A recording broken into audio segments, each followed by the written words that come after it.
있었어요. 엄마 혼자 죽어라 일할 때, 새아 아플 때, 우리가 밥도 못 먹을 때 당신 어디 있었냐고요. 이제 와서 아빠 행세해요? 돈 있으면 다 해요? 세아야, 싫어요. 안녕하세요. 저는 윤태섭입니다. 오늘은 제 이야기를 하려고 합니다. 이야기 끝까지 들으시고 구독과 좋아요 부탁합니다. 제주 해상호텔을 운영하고 있죠. 사람들은 저를 보고 성공한 사업가라고 말합니다. 맞습니다. 겉으로 보기엔 그렇죠. 하지만 제 안에는 늘 무언가가 비어 있습니다. 채울 수 없는 구멍 같은 것이요. 오늘은 아버지 기일입니다. 1년에 딱 한 번, 이날만큼은 모든 일정을 비웁니다. 새벽부터 차를 몰아 제주 동쪽 끝 바닷가 묘지로 향했습니다. 파도 소리가 들리는 곳에 아버지는 누워 계십니다. 아버지가 살아생전 가장 사랑하던 바다가 보이는 자리였죠. 묘지 입구에 차를 세우고 내렸습니다. 바람이 거셌습니다. 11월의 제주 바람은 언제나 매섭죠. 코트깃을 세우고 묘지 언덕을 올랐습니다. 아버지 산소 앞에 섰습니다. 무덤 앞 잔디는 관리인이 잘 손질해 놓았더군요. 가져온 국화 한 다발을 놓고 무릎을 꿇었습니다. 아버지, 아들 태섭입니다. 목소리가 바람에 흩어졌습니다. 매년 이맘때면 똑같은 말을 합니다. 아버지는 대답이 없으시지만 저는 계속 말을 이어갑니다. 회사는 잘 돌아가고 있습니다. 올해 매출도 작년보다 좋고요. 아버지가 평생 일궈온 것 잘 지키고 있습니다. 그런데 그날이었습니다. 옆 무덤 쪽에서 이상한 소리가 들렸습니다. 누군가 우는 소리였죠. 아이들 목소리 같았습니다. 고개를 돌렸습니다. 서너 걸음 떨어진 곳에 두 아이가 무릎을 꿇고 앉아 있었습니다. 남자아이와 여자아이, 쌍둥이처럼 보였죠. 아이들은 무덤 앞에서 작은 어깨를 들썩이며 울고 있었습니다. 검은색 옷을 입은 두 아이의 모습이 묘하게 쓸쓸해 보였습니다. 저는 일어섰습니다. 왜 그랬는지 모르겠습니다.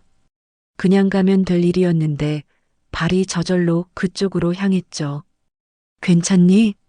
말을 건넸습니다. 아이들이 고개를 들었습니다. 그 순간이었습니다. 심장이 멎는 것 같았습니다. 숨이 목구멍에서 막혔죠. 남자아이의 얼굴을 봤습니다.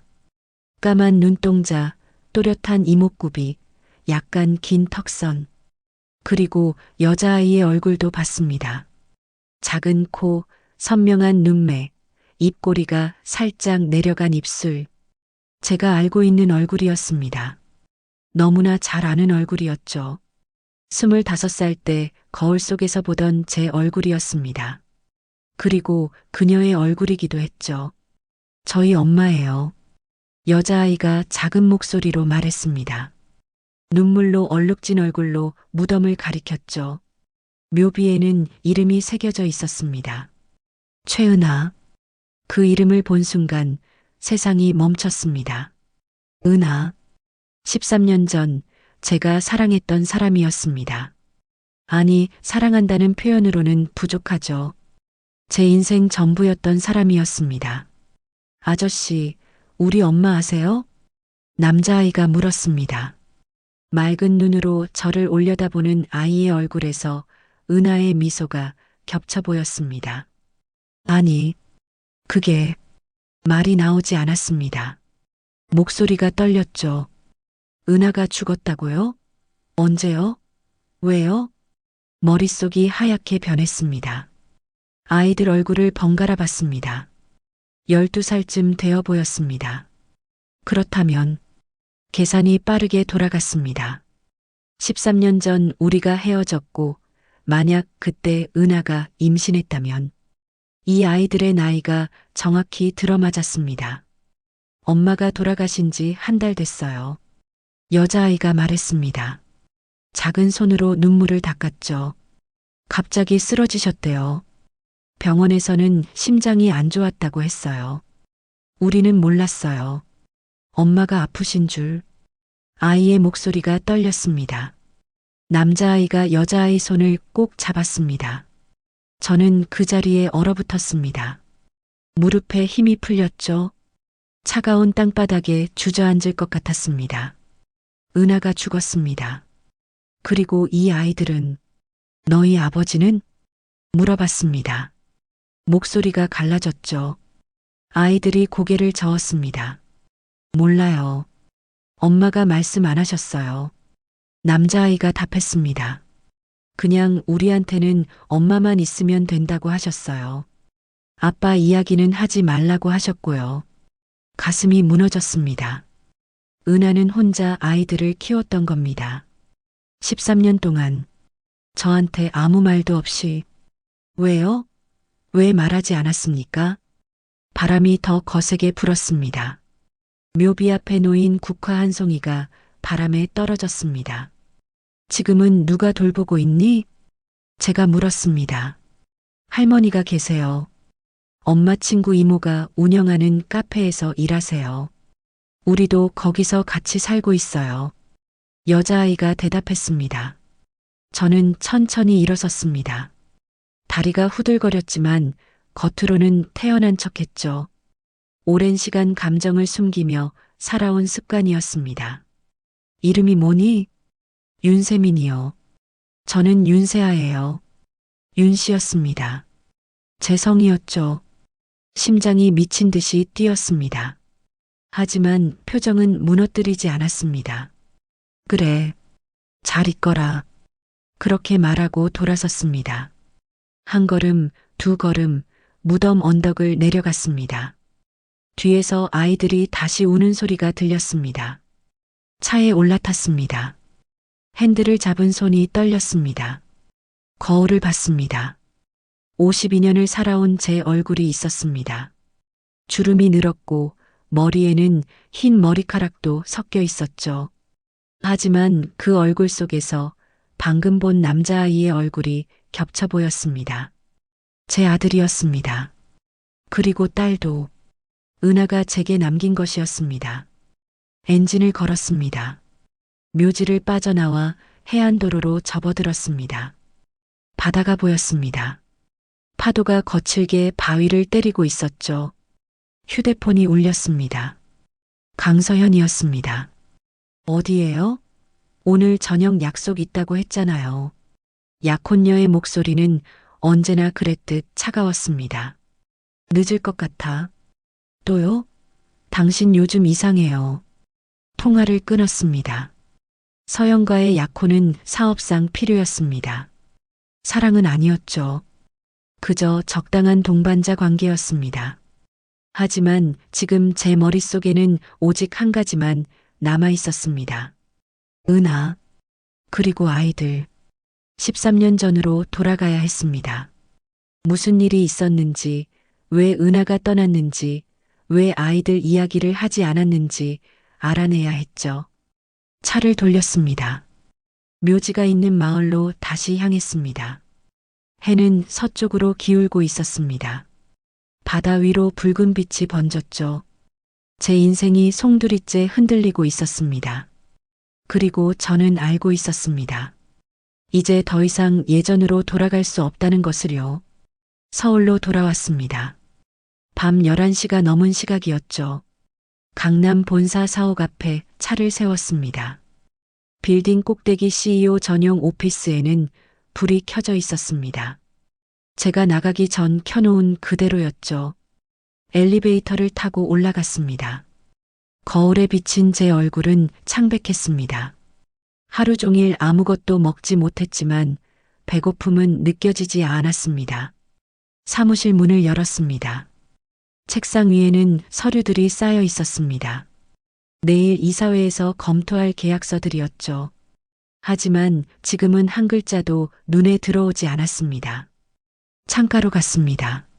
서울 야경이 펼쳐져 있었습니다. 불빛들이 반짝였죠. 화려한 도시였습니다. 저는 이 도시 꼭대기에 서 있었습니다. 하지만 지금 이 순간 모든 게 무의미하게 느껴졌습니다. 소파에 앉았습니다. 눈을 감았습니다. 그러자 오늘 본 아이들의 얼굴이 떠올랐습니다.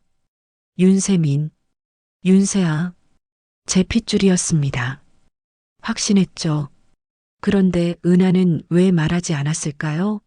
13년 동안 혼자 아이들을 키우면서 왜 제게 연락하지 않았을까요? 아니, 그 전에 왜 떠났던 걸까요? 13년 전이 떠올랐습니다. 그때 저는 29이었습니다. 아버지 회사에서 이제 막 자리를 잡아가던 때였죠. 은하는 27이었습니다. 작은 동물병원에서 일하는 수의사였습니다. 우리는 우연히 만났습니다. 제가 키우던 강아지가 아파서 병원에 갔고 그곳에서 은하를 봤죠. 첫눈에 반했습니다. 밝았습니다. 웃음이 많았고 세상 모든 것을 사랑하는 사람이었죠. 저는 그런 은하가 좋았습니다. 제 차갑고 각박한 세계에 은하는 따뜻한 햇살 같았습니다. 인연을 만났습니다. 행복했습니다. 그런데 어느 날 은하가 사라졌습니다. 어떤 말도 없이, 어떤 편지도 남기지 않고 전화번호도 바뀌었고 병원도 그만뒀습니다. 집도 비워져 있었죠. 저는 미친 듯이 찾아다녔습니다. 친구들에게 물었고 가족에게도 연락했습니다. 하지만 아무도 은하의 행방을 몰랐습니다. 반년을 찾다가 포기했습니다. 아니, 포기할 수밖에 없었죠. 아버지가 쓰러지셨고 회사를 맡아야 했습니다. 그렇게 은하는 기억 속으로 묻혔습니다. 아니, 묻으려고 애썼습니다. 하지만 완전히 잊지는 못했죠. 눈을 떴습니다. 시계를 봤습니다. 새벽 2시였습니다. 잠을 잘 수 없었습니다. 책상으로 가서 내선 전화를 들었습니다. 비서실로 연결했습니다. 김 과장? 네, 회장님. 김민중 과장이 받았습니다. 제 비서실 팀장이었죠. 밤늦은 시간이었지만 그는 항상 대기하고 있었습니다. 내일 아침 일찍 나한테 보고할 게 있어. 사람 하나 조사해야 해. 말씀하십시오. 최은하, 40세, 제주도 거주. 3개월 전 사망한 것으로 추정돼. 생전 직업, 거주지, 가족관계, 모든 걸 알아봐. 알겠습니다. 언제까지 필요하십니까? 내일 오전까지. 네, 회장님. 전화를 끊었습니다. 그리고 다시 소파에 앉았습니다. 밤새 잠을 이루지 못했습니다. 창밖으로 동이 트기 시작했죠. 6시가 되자 사무실 문이 열렸습니다. 김 과장이 들어왔습니다. 손에는 얇은 파일을 들고 있었습니다. 회장님, 보고서 가져왔습니다. 고생했어. 파일을 받아들었습니다. 표지에는 최은하 신상정보라고 적혀 있었죠. 첫 장을 넘겼습니다. 이름 최은하. 생년월일 1985년 3월 12일. 사망일 2025년 8월 5일. 사망원인 급성 심근경색. 손이 떨렸습니다. 8월 5일. 석 달 전이었습니다. 다음 장을 넘겼습니다. 경력사항이 나왔습니다. 2008만 2012 서울 녹색동물병원 수의사. 2012만 2013 무직. 2013만 2025 제주 시블루 카페 운영 공동경영. 2020만 2025 제주 해상호텔 청소부 야간 파트타임. 그 문장을 보는 순간 숨이 막혔습니다. 제주 해상호텔. 제가 5년 전에 완공한 그 호텔이었습니다. 은하가 거기서 일했다는 겁니까? 제 호텔에서요? 페이지를 빠르게 넘겼습니다. 가족사항. 배우자 없음. 자녀 윤세민 남 12세, 윤세아여 12세. 동거인 모친 박순자육 18세. 다음 페이지에는 사진이 첨부되어 있었습니다. 직원증 사진이었습니다. 해상호텔 청소부 유니폼을 입은 은하의 얼굴이었죠. 13년 전보다 나이가 들었지만 여전히 은하였습니다. 조금 야위었고 눈가에 주름이 생겼지만 그 미소는 그대로였습니다. 회장님, 추가로 확인된 사항이 있습니다. 김 과장이 말했습니다. 말해봐. 최은아 씨는 2020년부터 해상호텔 야간 청소팀에서 근무했습니다. 주 5일 오후 10시부터 새벽 4시까지였습니다. 계속해. 특이사항은 근무 태도가 매우 성실했다고 합니다. 결근 한 번 없었고 동료들과의 관계도 원만했다고 합니다. 그게 다야? 아닙니다. 김 과장이 잠시 망설이더니 말을 이었습니다. 사망 한 달 전부터 자주 조퇴했다고 합니다. 몸이 안 좋아 보였다는 증언이 있습니다. 가슴이 무너졌습니다. 은하는 아팠던 겁니다. 그런데도 일을 했던 거죠. 밤새도록 청소를 하고 새벽에 집으로 돌아가 아이들을 돌봤을 겁니다. 왜요? 왜 그렇게 힘들게 살아야 했습니까? 회장님, 괜찮으십니까? 김 과장이 조심스럽게 물었습니다. 괜찮아. 나가봐. 네, 회장님. 김 과장이 나갔습니다. 혼자 남았습니다. 보고서를 다시 펼쳤습니다.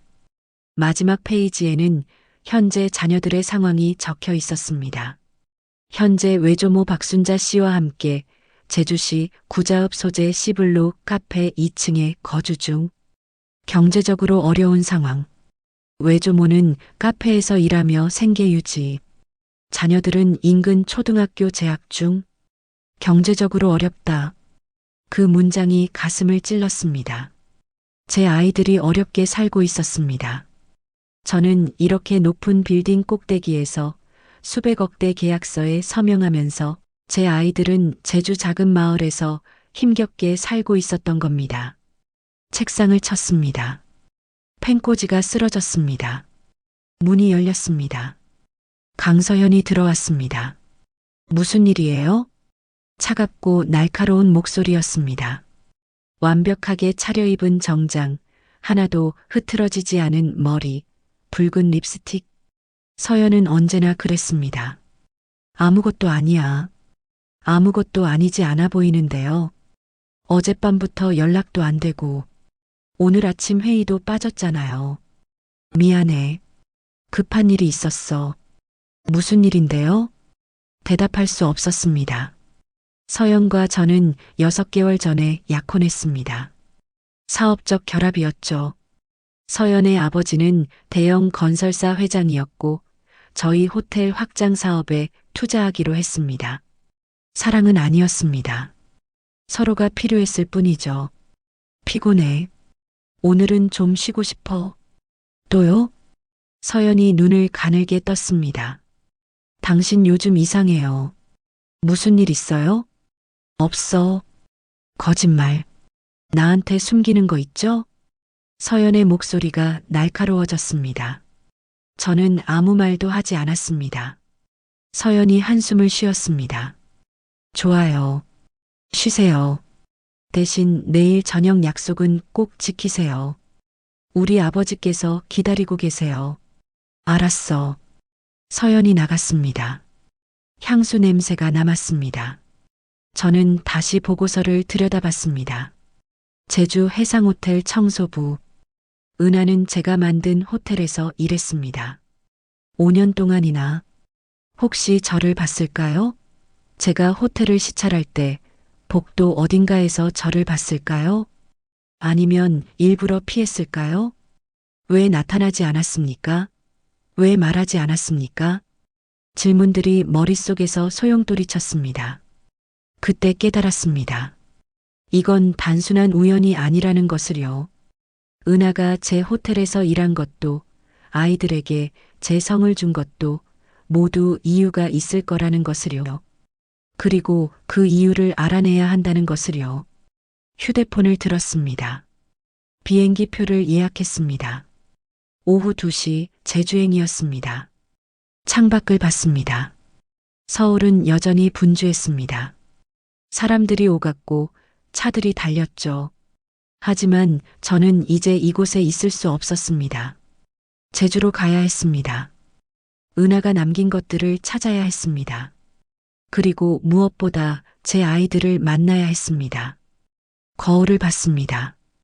52년을 살아온 제 얼굴에는 불안이 서려 있었습니다. 모든 게 흔들리고 있었습니다. 밀려온 과거. 제주공항에 내렸습니다. 오후 3시였습니다. 하늘은 흐렸고 바람이 불었죠. 11월의 제주는 언제나 이랬습니다. 렌터카를 빌려 구자읍으로 향했습니다. 내비게이션에 시블루 카페를 검색했습니다. 해안도로를 따라 30분쯤 달려야 하는 곳이었죠. 운전대를 잡았습니다. 차가 움직이기 시작했습니다. 그런데 이상했습니다. 이 길이 낯설지 않았습니다. 오른쪽으로 펼쳐진 바다, 왼쪽의 밭들, 저 멀리 보이는 오름. 모두 기억에 있었죠. 15년 전 저도 이 길을 달렸습니다. 그때로 돌아갔습니다. 2010년 봄이었습니다. 저는 27이었고 은하는 25이었죠. 서울에서 만나 1년을 사귀었고 은하를 제주에 있는 부모님께 소개하기 위해 함께 내려왔습니다. 아버지는 어선 사업을 하셨습니다. 작은 회사였지만 제주에서는 알아주는 곳이었죠. 하지만 그의 태풍으로 배 2척이 침몰했고 회사는 순식간에 기울었습니다. 빚이 쌓였습니다. 채권자들이 몰려들었죠. 아버지는 말이 없어지셨습니다. 어머니는 매일 울었습니다. 저는 어떻게든 회사를 살려야 했습니다. 서울로 올라가기로 결심했습니다. 대기업 계열사에 취직해서 돈을 벌고 경험을 쌓아 회사를 되살리겠다고 다짐했죠. 은하에게 말했습니다. 나 서울 가야 할 것 같아. 은하는 조용히 고개를 끄덕였습니다. 얼마나 걸릴까? 모르겠어. 3년? 아니면 5년? 기다릴게. 아니, 제가 말을 끊었습니다. 기다리지 마. 너무 오래 걸릴 거야. 내 인생 낭비하지 마. 은하가 저를 봤습니다. 눈에 눈물이 고였죠. 무슨 소리야? 우리 함께 가면 되잖아. 안 돼.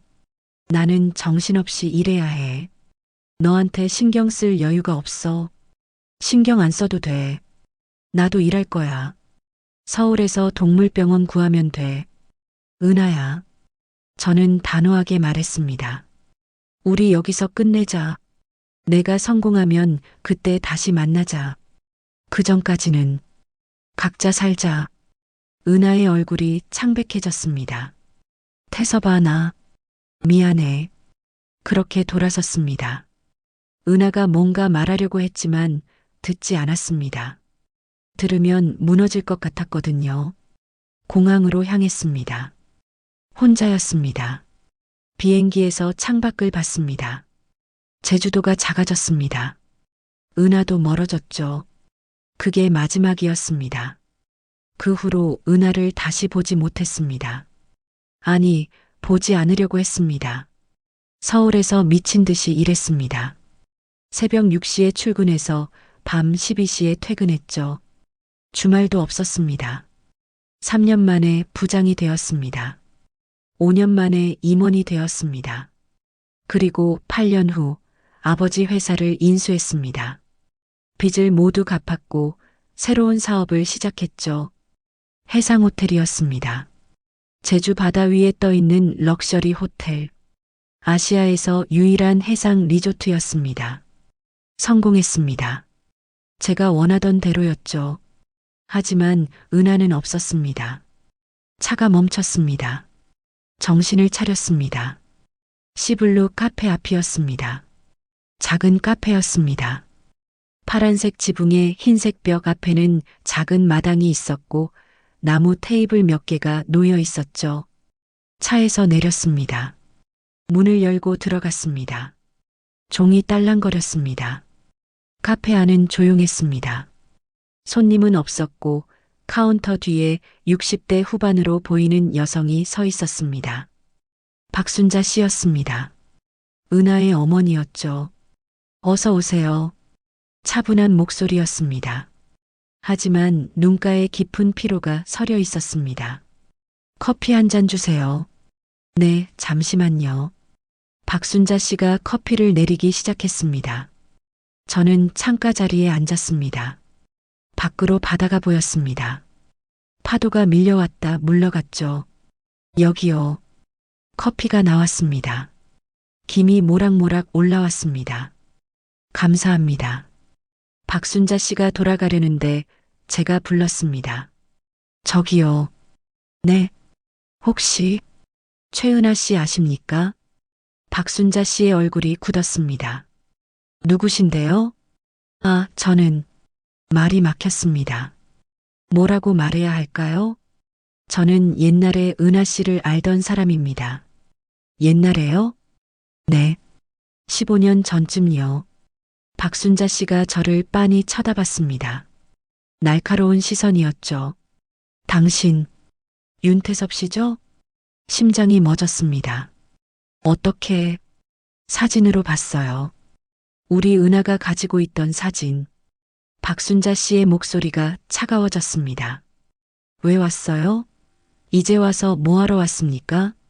저는 은하 씨가 돌아가신 걸 알고 알긴 뭘 알아요. 박순자 씨가 말을 끊었습니다. 15년 동안 어디 있다가 이제 와요? 우리 은하가 얼마나 힘들게 살았는데 혼자서 애들 둘 키우면서 얼마나 고생했는데 목소리가 떨렸습니다. 눈에는 눈물이 맺혔죠. 저는 몰랐습니다.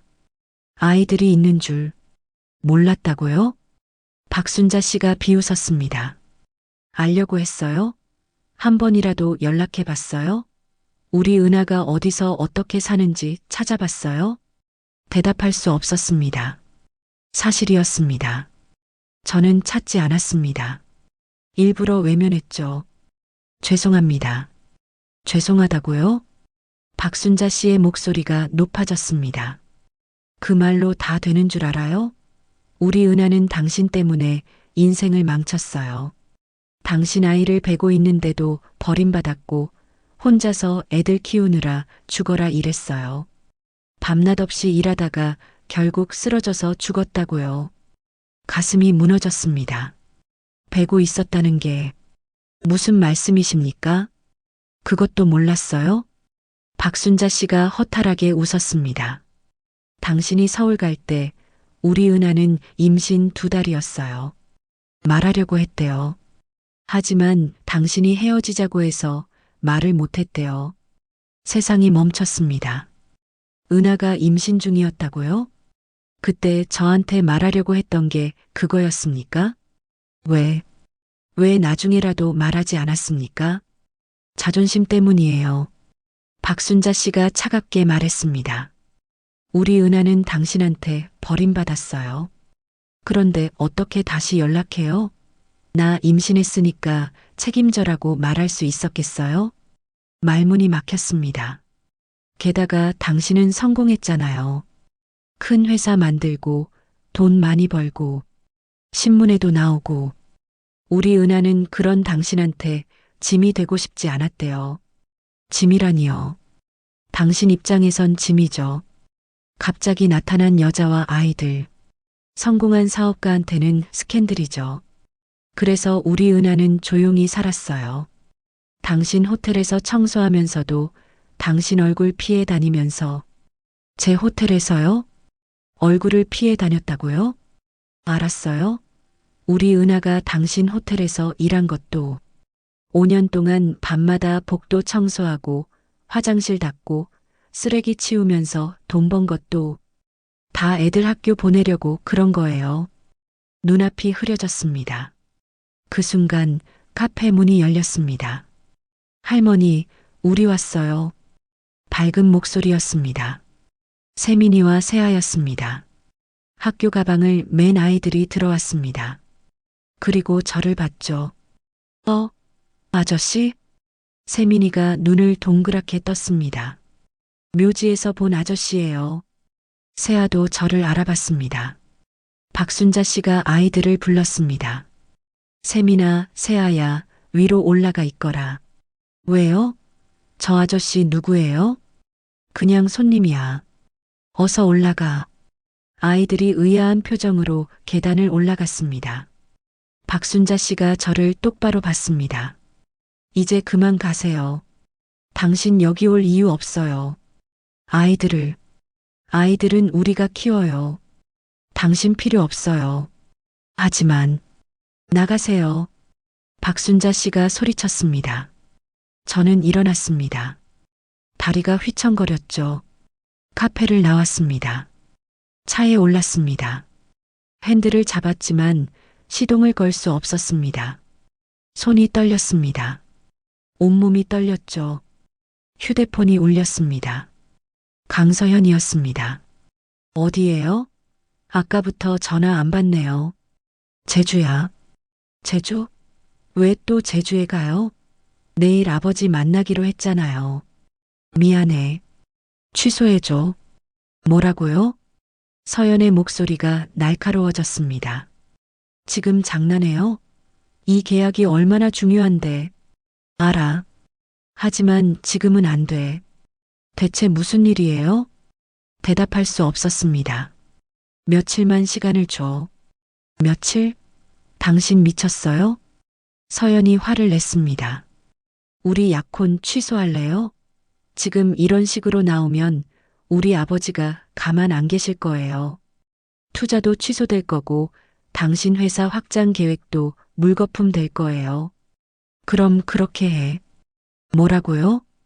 미안해, 서연아. 나중에 다시 연락할게. 전화를 끊었습니다. 바로 또 울렸지만 받지 않았습니다. 창밖을 봤습니다. 해가 지고 있었습니다. 하늘이 붉게 물들었죠. 제 인생이 무너지고 있었습니다. 약혼도 사업도 모든 것이 흔들리고 있었습니다. 하지만 상관없었습니다. 15년 전에 제가 버린 것들이 이제 저를 찾아왔습니다. 도망칠 수 없었습니다. 책임져야 했습니다. 시동을 걸었습니다. 차가 움직였습니다. 어둠이 내렸습니다. 저는 혼자였습니다. 이틀이 지났습니다. 저는 제주에 남았습니다. 카페 근처 작은 민박집에 방을 잡았죠. 서울에서는 전화가 끊임없이 왔지만 받지 않았습니다.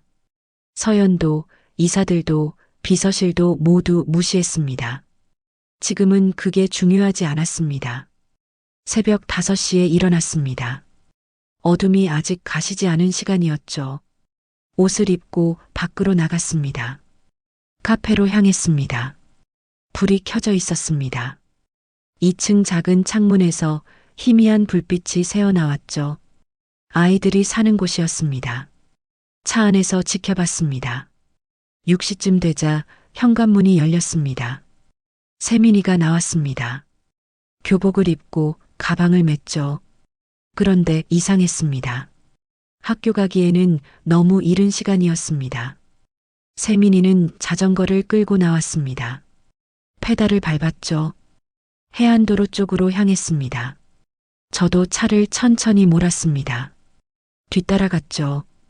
20분쯤 갔을까요? 세민이가 작은 낚시터 앞에서 멈췄습니다. 해돋이 낚시터라는 낡은 간판이 걸려 있었습니다. 세민이가 자전거를 세우고 안으로 들어갔습니다. 저도 차에서 내렸습니다. 조심스럽게 낚시터 쪽으로 다가갔죠. 낚시터는 작았습니다.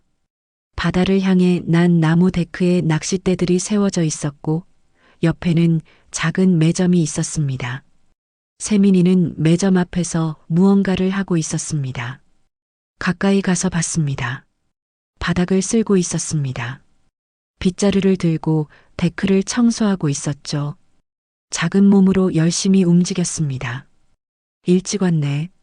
굵은 목소리가 들렸습니다. 50대 남자가 매점에서 나왔습니다. 주인으로 보였죠. 네, 사장님. 세민이가 대답했습니다. 오늘은 손님 많을 거야. 날씨 좋으니까. 미끼 준비 잘해놔. 네, 알겠습니다. 세민이는 매점 안으로 들어갔습니다. 미끼통을 들고 나와 하나씩 정리하기 시작했죠. 작은 손이 차가운 미끼를 만졌습니다. 12살 아이의 손이었습니다. 가슴이 아팠습니다. 저는 나무 뒤에 숨어서 지켜봤습니다. 세민이는 1시간 동안 일했습니다. 청소도 하고 미끼도 준비하고 낚싯대도 정리했습니다. 7시 30분쯤 사장이 봉투를 하나 건넸습니다. 오늘 품삯이야. 수고했어. 감사합니다. 세민이가 봉투를 받아 가방에 넣었습니다. 그리고 다시 자전거를 탔습니다. 이번에는 카페로 돌아가지 않았습니다. 다른 방향으로 갔죠. 마트였습니다. 세민이는 마트에 들어가서 장을 봤습니다. 우유 한 팩, 계란 한 판, 그리고 식빵 한 봉지. 계산대로 가서 돈을 냈습니다. 그리고 다시 자전거를 탔습니다. 이번에는 카페로 향했죠. 저도 뒤따라갔습니다. 카페 앞에 도착했습니다. 세민이가 자전거를 세우고 짐을 들고 안으로 들어갔죠. 저는 차 안에 앉아 있었습니다. 잠시 후 세민이와 세아가 함께 나왔습니다. 이번에는 학교 가는 시간이었죠. 두 아이는 나란히 걸었습니다. 세민이가 세아의 가방을 들어줬습니다. 세아가 뭔가 말했고 세민이가 웃었죠. 평범한 남매였습니다. 하지만 평범하지 않았습니다. 12살 아이가 새벽부터 일하고 장을 보고 동생을 챙겼습니다. 제 아들이었습니다. 제가 몰랐던 13년 동안 이렇게 자라고 있었습니다. 눈물이 났습니다. 50평생 울어본 적이 별로 없었습니다. 성공하기 위해 감정을 숨기며 살았죠. 하지만 지금은 참을 수 없었습니다. 핸들에 얼굴을 묻었습니다. 어깨가 떨렸습니다. 한참을 그렇게 앉아 있었습니다. 오후가 되었습니다.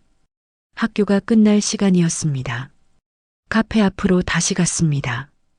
이번에는 차에서 내려 카페 맞은편 벤치에 앉았습니다. 4시쯤 세민이와 세아가 돌아왔습니다. 세민이는 가방을 내려놓고 다시 자전거를 탔습니다.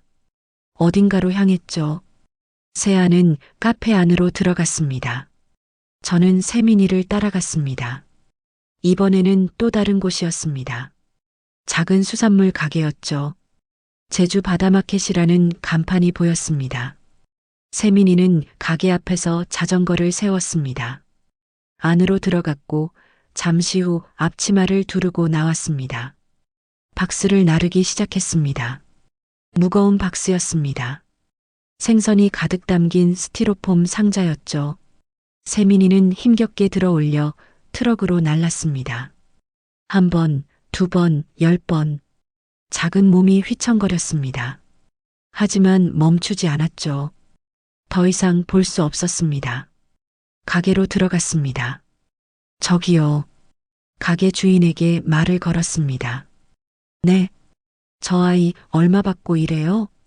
누구신데요? 그냥 궁금해서요.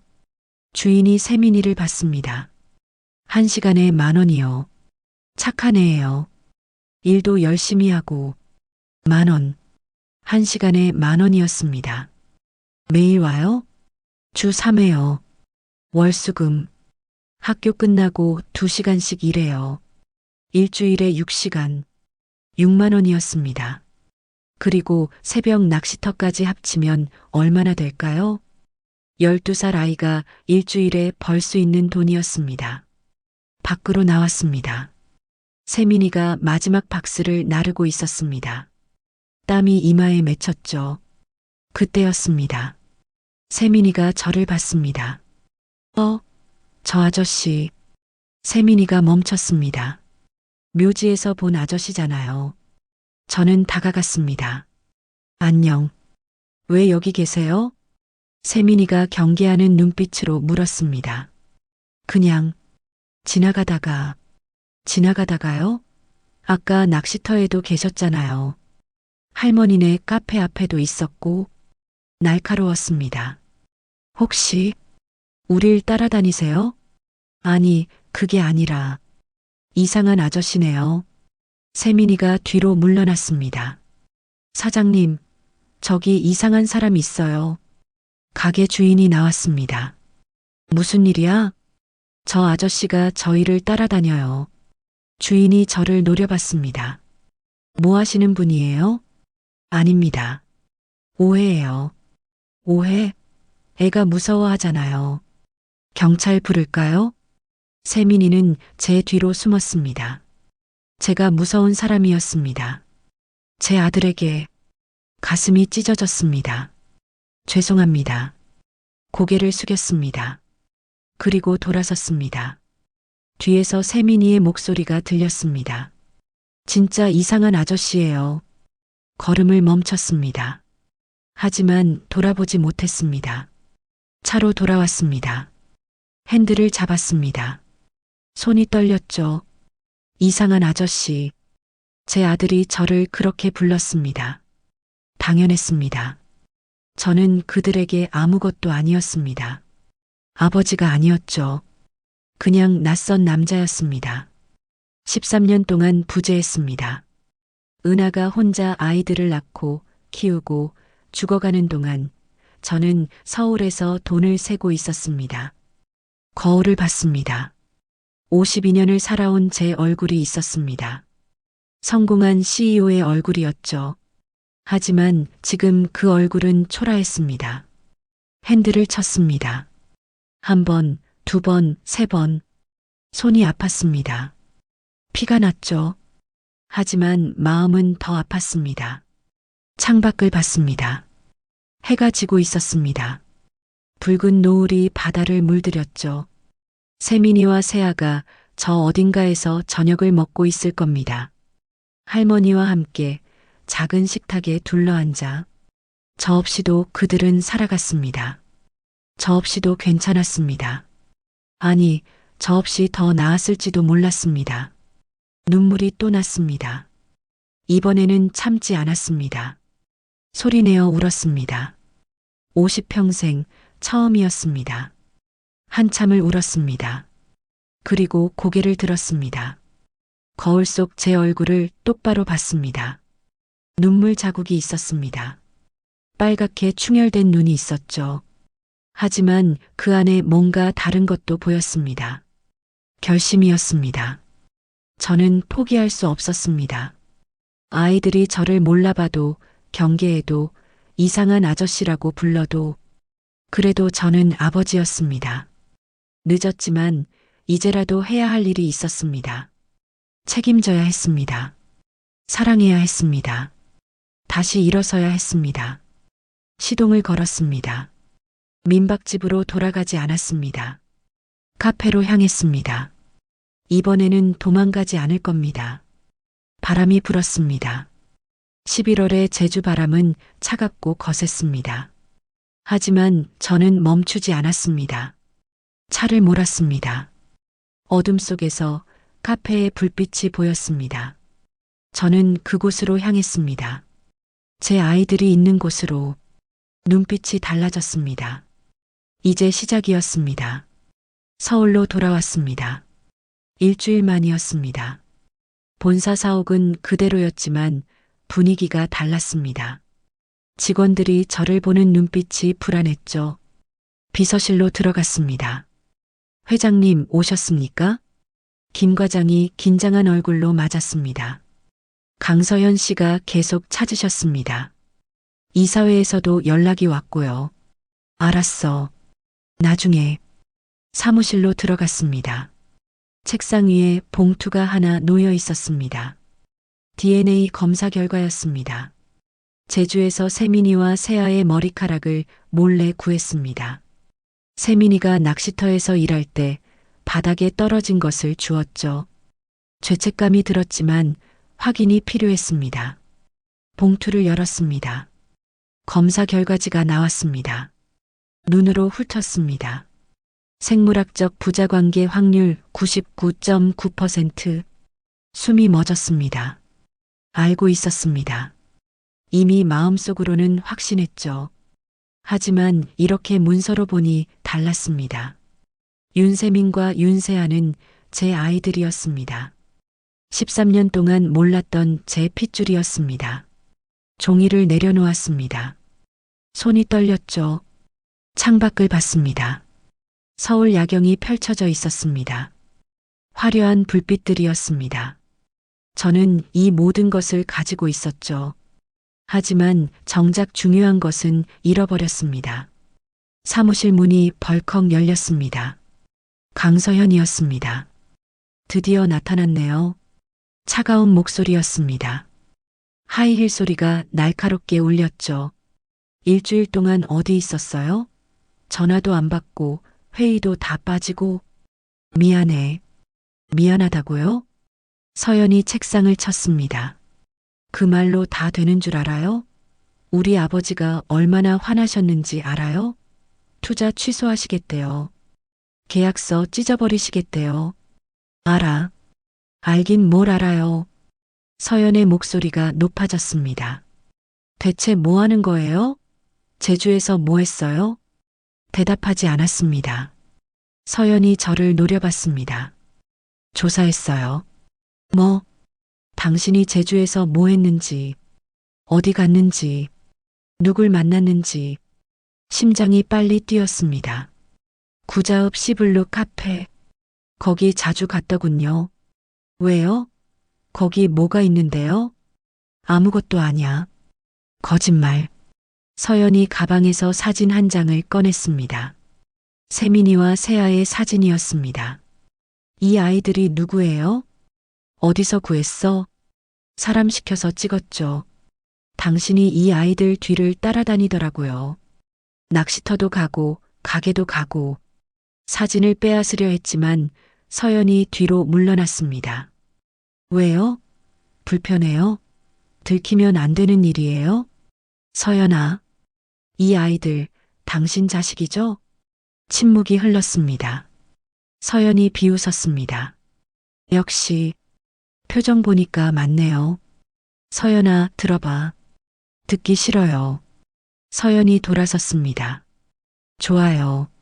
숨기세요. 하지만 알아두세요. 이 일이 세상에 알려지면 당신 끝이에요. CEO 자리도 회사도 명예도 다 잃을 거예요. 협박하는 거야? 협박이 아니라 사실이죠. 서연이 문 앞에서 멈췄습니다. 일주일 드릴게요. 그 아이들 정리하세요. 아니면 제가 언론에 넘길 거예요. 성공한 CEO, 숨겨진 사생아 발각. 제목 괜찮죠? 서연아. 하지만 서연은 나가버렸습니다. 문이 닫혔습니다. 혼자 남았습니다. 책상에 앉았습니다. 머리를 감쌌죠. 사진이 바닥에 떨어져 있었습니다. 세민이와 세아의 얼굴이 보였습니다. 정리하라고요? 제 아이들을요? 불가능했습니다. 15년 전에 한 번 버렸습니다. 이제는 다시 버릴 수 없었죠. 휴대폰을 들었습니다. 김 과장에게 전화했습니다. 회장님, 기자회견 준비해줘. 네. 무슨 회견이십니까? 내일 오전 10시. 본사 대회의실에서 주요 언론 다 불러. 주제가 뭔데요? 내가 직접 말할 거야. 전화를 끊었습니다. 창밖을 봤습니다. 폭풍이 오고 있었습니다. 제가 만든 폭풍이었죠. 하지만 피하지 않을 겁니다. 이번에는 정면으로 맞설 겁니다. 아이들을 지킬 겁니다. DNA 검사지를 다시 들었습니다. 99.9% 제 아이들이었습니다. 이제는 숨기지 않을 겁니다. 기자회견 전날 밤이었습니다. 제주에서 전화가 왔습니다. 박순자 씨였습니다. 여보세요? 윤태섭 씨죠? 목소리가 떨렸습니다. 뭔가 잘못됐다는 걸 직감했죠. 네, 무슨 일이십니까? 세아가 쓰러졌어요. 심장이 멎었습니다. 지금 병원에 있어요. 제주대학병원 응급실이에요. 무슨 일인지 말씀해 주세요. 심장이래요. 심장에 문제가 있대요. 휴대폰을 떨어뜨릴 뻔했습니다. 지금 갑니다. 전화를 끊었습니다. 가방을 챙겼습니다. 비서실에 전화했습니다. 김 과장, 제주행 전세기 준비해줘. 지금 당장. 네. 지금요? 내일 기자회견이. 미뤄. 일단 제주 가야 해. 1시간 후 김포공항에서 전세기를 탔습니다. 밤하늘을 날았습니다. 창밖은 어둠뿐이었죠. 손을 꽉 쥐었습니다. 세아, 제 딸이었습니다. 한 번도 제대로 본 적 없는 딸이었죠. 제주공항에 도착했습니다. 차를 몰아 병원으로 향했습니다. 응급실이 보였습니다. 밝은 불빛이 새어 나왔죠. 안으로 뛰어들어갔습니다. 세아, 윤세아. 간호사가 놀라 저를 봤습니다. 보호자이십니까? 네. 아니, 그러니까. 망설였습니다. 그때 박순자 씨가 나타났습니다. 여기 있어요. 저를 복도 끝으로 데려갔습니다. 세민이가 의자에 앉아 있었습니다. 얼굴이 창백했죠. 눈은 빨갛게 부어 있었습니다. 세민아. 세민이가 고개를 들었습니다. 저를 봤지만 아무 말도 하지 않았죠. 세아는 어디 있어? 박순자 씨가 대답했습니다. 중환자실이요. 지금은 면회 안 돼요. 대체 무슨 일입니까? 선천성 심장병이래요. 판막에 문제가 있대요. 어릴 때부터 있었는데 몰랐대요. 치료는요? 수술해야 한대요. 빨리. 그럼 수술하면 되잖습니까? 박순자 씨가 고개를 저었습니다. 돈이 없어요. 얼마나 드는데요? 5천만 원이래요. 수술비랑 입원비 다 합치면 5천만 원. 제게는 작은 돈이었습니다. 회사 접대비로 한 달에 쓰는 돈이었죠. 하지만 이 사람들에게는 평생 모아도 어려운 돈이었습니다. 제가 내겠습니다. 박순자 씨가 저를 똑바로 봤습니다. 왜요? 제가 아이들 아버지니까요. 뭐라고요? 세민이가 벌떡 일어났습니다. 아버지, 당신이? 그래, 나는 내 아버지야. 세민이의 눈이 흔들렸습니다. 거짓말이죠. 우리 아빠는 없어요. 엄마가 그랬어요. 미안해. 늦었어. 하지만 사실이야. 세민이가 뒤로 물러났습니다. 싫어요. 당신 같은 사람 아빠 아니에요. 세민아, 가요. 우리한테 오지 마요. 세민이가 소리쳤습니다. 간호사들이 이쪽을 봤습니다. 박순자 씨가 세민이를 안았습니다. 진정해, 세민아. 할머니, 저 아저씨 이상해요. 맨날 우릴 따라다니고 이제는 아빠래요. 알아. 할머니도 알아. 박순자 씨가 저를 봤습니다. 일단 나가세요. 애가 흥분했어요. 하지만 나가요. 복도로 나왔습니다. 벽에 기댔습니다. 다리에 힘이 풀렸죠. 한참 후 의사가 나왔습니다. 윤세아 환자 보호자분 계십니까? 박순자 씨가 나왔습니다. 저도 따라갔죠. 환자 상태가 좋지 않습니다. 심장 판막이 심하게 손상됐고 부정맥도 있습니다. 수술하면 괜찮아지나요? 네. 하지만 빨리 해야 합니다. 늦으면 심부전이 올 수 있어요. 언제까지요? 일주일 안에는 수술해야 합니다. 의사가 들어갔습니다. 박순자 씨가 주저앉았습니다. 5천만 원. 어떻게 구하지? 제가 낸다고 했잖습니까? 안 돼요. 왜요? 당신 돈 받으면 우리가 당신한테 빚지는 거예요. 빚이 아닙니다. 제 의무예요. 박순자 씨가 저를 봤습니다. 정말 애들 아버지예요? 네. 증명할 수 있어요? 가방에서 서류를 꺼냈습니다. DNA 검사 결과지였습니다. 박순자 씨가 받아들었습니다. 읽었죠. 손이 떨렸습니다. 진짜네요. 죄송합니다. 진작 알았어야 했는데 은하가 알았으면 얼마나 좋아했을까요? 박순자 씨의 눈에 눈물이 고였습니다. 우리 은하 당신을 끝까지 사랑했어요. 죽을 때까지. 가슴이 무너졌습니다. 그때 휴대폰이 울렸습니다. 김 과장이었습니다. 회장님, 강서연 씨가 움직였습니다. 뭐? 기자들한테 제보했습니다. 회장님의 숨겨진 자녀 이야기를요. 뭐라고? 내일 아침 신문에 날 겁니다. 전화를 끊었습니다. 서연이 먼저 움직인 겁니다. 일주일을 주겠다고 했지만 거짓말이었죠. 처음부터 언론에 넘길 생각이었던 겁니다. 하지만 상관없었습니다. 지금은 그게 중요하지 않았습니다. 세아가 중요했습니다. 다시 병원 안으로 들어갔습니다. 의사를 찾았습니다. 수술 예약해 주세요. 비용은 제가 내겠습니다. 보호자 동의가 필요한데요. 제가 아버지입니다. 의사가 저를 봤습니다. 신분증 가져오셨습니까? 주민등록증을 보여줬습니다. 잠시만요. 환자 정보 확인하겠습니다. 의사가 컴퓨터를 봤습니다. 환자 이름이 윤세아인데 보호자는 외조모로 되어 있네요. 제가 친부입니다. 호적에는 올라가 있지 않지만 의사가 난처한 표정을 지었습니다. 그러면 법적 절차가 필요한데요. 시간이 없습니다. 일단 수술부터 해주세요. 규정이 있어서 돈은 제가 냅니다. 전액 선불로 드리겠습니다. 의사가 잠시 망설였습니다. 외조모분이 동의하시면 가능합니다. 박순자 씨를 봤습니다. 동의하시겠습니까?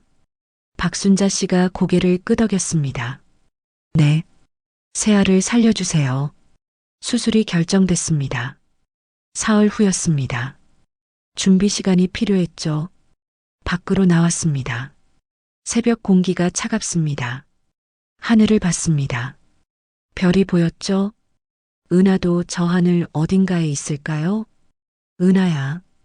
중얼거렸습니다. 우리 딸 지킬게. 약속해. 바람이 불었습니다. 차가운 11월 바람이었습니다. 하지만 저는 멈추지 않을 겁니다. 내일 신문에 뭐가 나오든 회사에서 무슨 일이 벌어지든 지금은 오직 한 가지만 중요했습니다. 세아를 살리는 것이었습니다. 제 딸을요. 휴대폰을 들었습니다. 변호사에게 전화했습니다. 친권 소송 준비해 주세요. 그리고 재산 분할도요. 무슨 재산이십니까? 제 전 재산의 절반. 아이들 명의로 신탁 설정하겠습니다. 알겠습니다. 전화를 끊었습니다. 이제 시작이었습니다. 폭풍 속으로 걸어 들어가는 겁니다. 하지만 두렵지 않았습니다. 15년 늦었지만 이제는 아버지가 될 겁니다. 진짜 아버지로요. 병원 불빛이 밝게 빛났습니다. 저는 그 빛을 향해 걸었습니다. 제 아이들이 있는 곳으로요. 다음 날 아침 신문이 나왔습니다. 일면 톱 기사였습니다. 제주 해상호텔 윤태섭 회장, 숨겨진 쌍둥이 자녀 있었다. 사진도 실렸습니다. 세민이와 세아의 얼굴이 흐릿하게 처리되어 있었죠. 기사는 자극적이었습니다. 15년 전 비밀 연인과의 사이에서 태어난 사생아, 어머니는 호텔 청소부로 일하다 사망, 회장은 아이들의 존재조차 몰랐다고 주장. 휴대폰이 미친 듯이 울렸습니다. 기자들이었습니다. 이사들이었죠. 협력업체 사장들도 있었습니다. 모두 무시했습니다. 병원으로 향했습니다. 복도에는 기자들이 진을 치고 있었습니다. 카메라를 들고 저를 기다렸죠. 회장님, 사실입니까? 아이들 어머니와는 어떤 관계였습니까? 약혼녀 강서연 씨는 알고 있었습니까? 플래시가 터졌습니다. 밀고 들어갔습니다. 경호원들이 막아섰죠. 중환자실로 갔습니다. 세아가 누워 있었습니다. 창백한 얼굴이었습니다. 산소 마스크를 쓰고 있었고 모니터가 삐삐 소리를 냈죠. 유리창 너머로 봤습니다. 제 딸이었습니다. 처음 제대로 보는 딸이었습니다. 은하를 닮았습니다. 작은 코, 긴 속눈썹, 입꼬리가 살짝 올라간 입술, 가슴이 미어졌습니다. 보호자이십니까? 간호사가 물었습니다. 네, 아버지입니다. 수술 동의서에 서명하셔야 합니다. 알겠습니다. 간호사실로 따라갔습니다. 서류가 나왔습니다. 두껍게 쌓여 있었죠. 하나씩 읽었습니다. 수술 중 발생할 수 있는 합병증, 심정지 가능성, 뇌손상 위험. 무서운 문장들이었습니다. 하지만 선택의 여지가 없었습니다. 수술하지 않으면 세아는 죽었습니다. 펜을 들었습니다. 서명란에 이름을 썼습니다. 윤태섭, 제 이름이었습니다. 아버지로서 처음 쓰는 이름이었죠. 수술은 내일 오전 8시입니다. 알겠습니다. 병원을 나왔습니다. 기자들이 또 몰려들었지만 말하지 않았습니다. 차를 몰았습니다. 해상호텔로 향했습니다. 5년 전 제가 지은 호텔이었습니다. 바다 위에 떠 있는 럭셔리 리조트였죠. 은하가 일했던 곳이었습니다. 로비로 들어갔습니다. 직원들이 당황한 얼굴로 저를 봤습니다. 회장님, 인사팀장 불러. 네, 회장님. 잠시 후 인사팀장이 왔습니다. 회장님 찾으셨습니까? 최은하라는 직원 알아?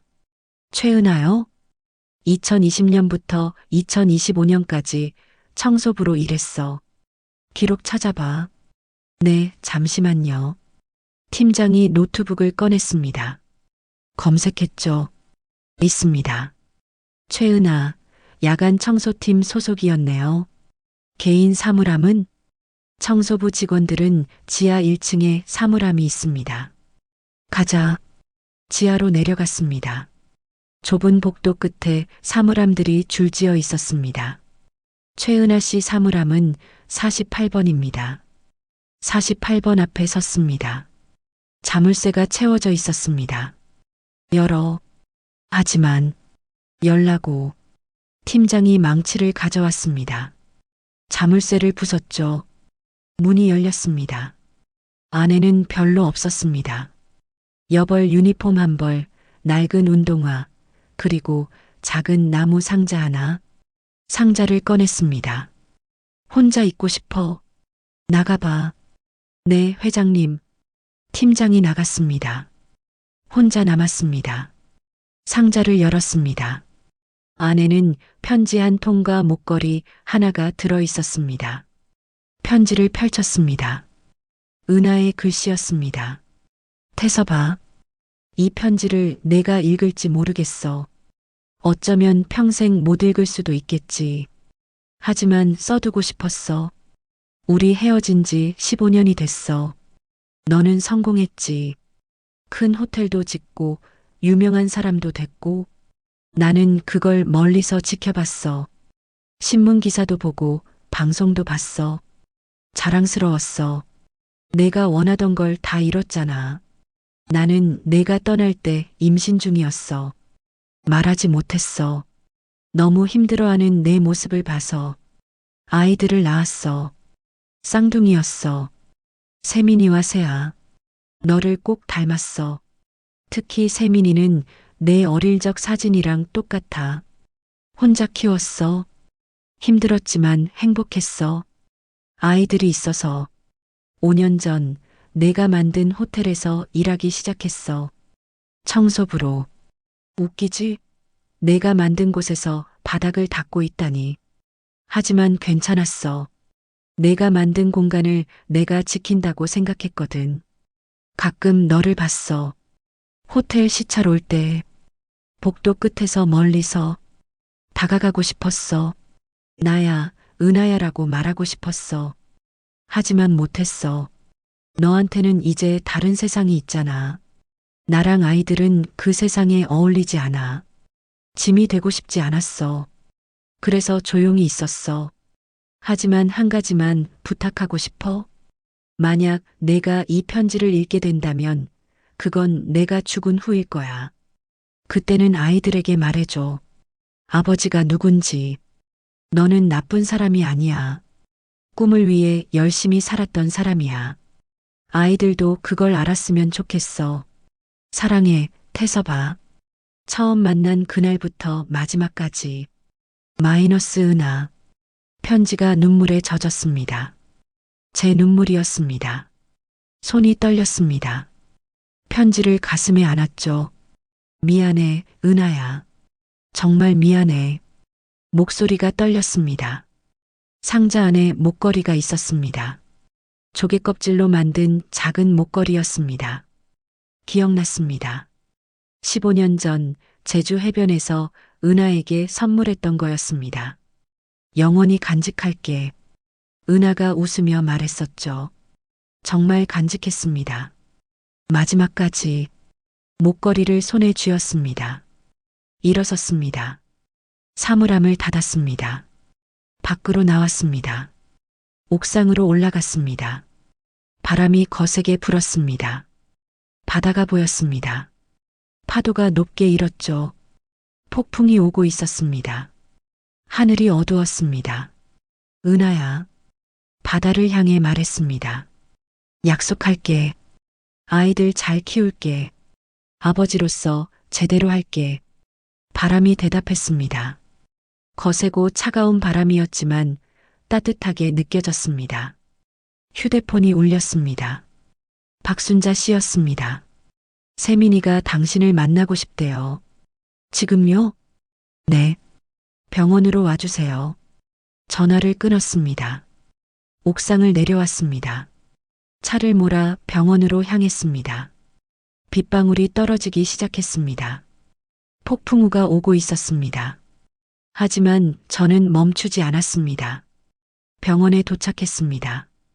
복도에 세민이가 서 있었습니다. 저를 봤습니다. 아저씨, 응. 할머니가 다 말해줬어요. 아저씨가 우리 아빠라고. 그래. 세민이가 저를 똑바로 봤습니다. 왜 이제 와요? 미안해. 늦었어. 엄마가 돌아가셨는데 왜 이제 나타나요? 목소리가 떨렸습니다. 정말 미안해. 세민이의 눈에 눈물이 고였습니다. 엄마가 아빠 기다렸어요. 계속 가슴이 찢어졌습니다. 알아. 저도 궁금했어요. 우리 아빠가 누군지. 세민이가 울기 시작했습니다. 저는 무릎을 꿇었습니다. 세민이와 눈높이를 맞췄죠. 이제부터는 있을게. 절대 떠나지 않을게. 약속해요? 약속해. 세민이가 제게 안겼습니다. 처음이었습니다. 제 아들을 안는 것이. 세민이는 울었습니다. 저도 울었습니다. 빗소리가 창문을 두드렸습니다. 폭풍우가 왔습니다. 하지만 저희는 함께였습니다. 아버지와 아들이 15년 만에 수술이 끝났습니다. 6시간이 걸렸습니다. 저는 수술실 밖에서 기다렸습니다. 세민이와 박순자 씨도 함께였죠. 빨간 불이 꺼졌습니다. 문이 열렸습니다. 의사가 나왔습니다. 마스크를 벗었죠. 성공했습니다. 그 한마디에 모든 게 무너졌습니다. 박순자 씨가 주저앉았습니다. 세민이가 울기 시작했습니다. 저도 눈물이 났습니다. 환자는 지금 회복실에 있습니다. 1시간 후면 중환자실로 옮길 겁니다. 언제 깨어나나요? 마취에서 깨는 데는 서너 시간 정도 걸립니다. 감사합니다, 선생님. 고개를 숙였습니다. 의사가 들어갔습니다. 세민이를 안았습니다. 세아 괜찮아질 거야. 정말요? 응. 이제 괜찮아. 세민이가 제 품에서 울었습니다. 4시간 후 세아가 깨어났습니다. 중환자실 유리창 너머로 봤습니다. 세아가 천천히 눈을 떴습니다. 주위를 둘러봤죠. 간호사가 뭔가 말했습니다. 세아가 고개를 끄덕였습니다. 보호자 한 분만 들어가실 수 있습니다. 세민이를 봤습니다. 내가 먼저 들어가. 아니요. 아빠가 가세요. 아빠. 세민이가 저를 그렇게 불렀습니다. 처음이었습니다. 가슴이 벅찼습니다. 알았어. 중환자실로 들어갔습니다. 세아의 침대 옆에 섰습니다. 세아가 저를 봤습니다. 아저씨, 응, 나야. 제가 수술했어요? 그래. 잘 끝났어. 다행이다. 세아가 작은 미소를 지었습니다. 아저씨, 묘지에서 본 그 아저씨 맞죠? 맞아. 왜 자꾸 우릴 따라다녔어요? 대답하기 어려웠습니다. 그게 아저씨가 오빠한테 들었어요. 세아가 말했습니다. 아저씨가 우리 아빠라고. 그래. 정말이에요? 정말이야. 세아가 저를 한참 봤습니다. 그럼 작은 목소리였습니다. 이제 아빠라고 불러도 돼요? 눈물이 왈칵 쏟아졌습니다. 참을 수가 없었습니다. 그럼 그렇고 말고 세아도 울기 시작했습니다. 엄마가 보고 싶어요. 나도 그래. 세아의 손을 잡았습니다. 작고 차가운 손이었습니다. 이제는 아빠가 있어. 혼자가 아니야. 약속해요? 약속해. 세아가 웃었습니다. 처음 보는 딸의 미소였습니다. 일주일이 지났습니다. 세아는 빠르게 회복했습니다. 중환자실에서 일반 병실로 옮겼죠. 세민이는 매일 병원에 왔습니다. 학교 끝나면 바로 달려왔습니다. 저도 매일 갔습니다. 회사 일은 비서에게 맡겼죠. 강서형과의 약혼은 파기됐습니다. 서연은 언론에 폭로한 것을 후회했지만 이미 늦었습니다. 투자도 무산됐습니다. 하지만 상관없었습니다. 이사회에서는 제 사임을 요구했습니다. 스캔들이 회사 이미지에 나쁘다는 이유였죠. 사표를 냈습니다. 놀랍게도 홀가분했습니다. 15년 동안 지켜온 자리였지만 떠나는 게 후회되지 않았습니다. 더 중요한 게 생겼으니까요. 가족이었습니다. 한 달 후 세아가 퇴원했습니다. 시블루 카페로 돌아왔습니다. 저도 제주로 이사했습니다. 카페 근처에 작은 집을 얻었죠. 매일 아침 카페로 갔습니다. 세민이와 세아를 학교에 데려다 줬습니다. 오후에는 함께 숙제를 했습니다. 저녁에는 박순자 씨가 만든 밥을 먹었습니다. 평범한 일상이었습니다. 하지만 제게는 가장 소중한 시간이었습니다. 어느 날 저녁이었습니다. 세아가 물었습니다. 아빠, 엄마 보고 싶어요? 많이. 저도요. 오빠도. 세민이가 고개를 끄덕였습니다. 바다에 가볼까? 지금요? 응. 넷이서 해변으로 나갔습니다. 석양이 지고 있었습니다. 하늘이 붉게 물들었죠. 파도가 밀려왔다 물러갔습니다. 엄마, 여기 있는 것 같아요. 세아가 말했습니다. 그래. 엄마는 항상 우리 곁에 있어. 바람이 불었습니다. 따뜻한 바람이었습니다. 은하의 목소리가 들리는 것 같았습니다. 이제 됐어요. 우리 아이들 곁에 있으니까요. 고마워, 은하야. 중얼거렸습니다. 늦었지만 이제부터 잘할게. 세민이가 제 손을 잡았습니다. 세아가 다른 손을 잡았습니다. 박순자 씨가 뒤에서 미소 지었습니다. 우리는 함께 서 있었습니다. 바다를 바라보며 해가 완전히 졌습니다. 어둠이 내렸습니다. 하지만 무섭지 않았습니다. 이제는 혼자가 아니었으니까요. 별이 떠올랐습니다. 하나, 둘, 셋. 무수히 많은 별들이 하늘을 수놓았습니다. 그중 하나가 유난히 밝게 빛났습니다. 은하였습니다. 우리를 지켜보고 있었습니다. 잘 자, 엄마. 세아가 하늘을 향해 손을 흔들었습니다. 집으로 돌아왔습니다. 아이들은 잠들었습니다. 저는 창가에 앉아 바다를 봤습니다. 조개껍질 목걸이를 꺼냈습니다. 은하가 남긴 마지막 선물이었습니다. 은하야, 우리 잘 살아갈게. 약속해. 바람이 창문을 스쳤습니다. 대답하는 것 같았습니다. 새벽이 밝아왔습니다. 수평선 너머로 해가 떠올랐습니다. 푸른 새벽이었습니다. 새로운 시작이었습니다. 52년을 살았지만 지금이 진짜 시작인 것 같았습니다. 아버지로서의 삶이었습니다. 늦었지만 이제라도 시작할 수 있어서 감사했습니다. 햇살이 방 안으로 들어왔습니다. 따뜻했습니다. 저는 미소 지었습니다. 오랜만에 진심으로 웃었습니다.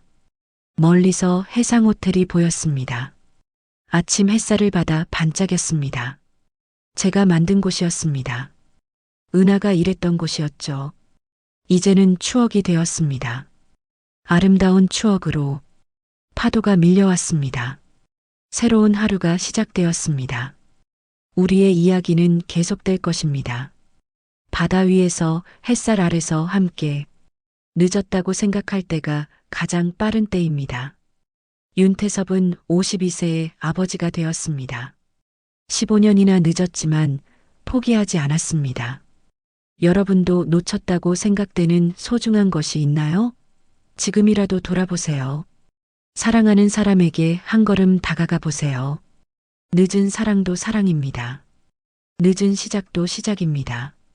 그럼 오늘 이야기는 여기까지입니다.